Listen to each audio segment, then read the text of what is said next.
সবাইকে একটা জিনিস আমি বুঝাইতে চাচ্ছি, সেটা হচ্ছে এই যে তিস্তা নদী আছে, যে মানুষের ক্ষতির কোনো শেষ নাই। এই তিস্তা নদী মানুষের ক্ষতি করতে করতে মানুষের দ্বার প্রান্তে চলে গেছে। এখন মনে করেন আপনার যে কোনো লোক তিস্তা নদীর কথা শুনলেই তার বুকটা কেঁপে ওঠে।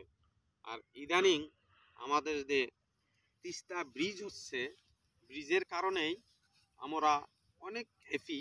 সেটা হচ্ছে তিস্তা নদী মনে করেন যে খনন হবে, আবার তিস্তা নদীর পাশে বেড়িবাঁধ হবে, আবার তিস্তা নদী ভাঙতে পারবে না। এই যে দেখেন হাজার হাজার বালুচর, হাজার হাজার একর জমি, এই জমিগুলা তখন আবাদ হবে ইনশাআল্লাহ। তো আল্লাহ তাআলা হয়তো আমাদের জন্য এটা করেছে। আল্লাহ তাআলার নিদর্শন বোঝা অনেক কঠিন। যাই হোক, দেখেন কি অবস্থায় ভাঙতেছে, দেখেন তারপরেও কি কি রকম ভাঙতেছে। আর যাই হোক, সবাই ভালো থাকবেন, সুস্থ থাকবেন, সুন্দর থাকবেন। অনেক ভাঙতেছে তারপরে। যাই হোক, আসসালামু আলাইকুম।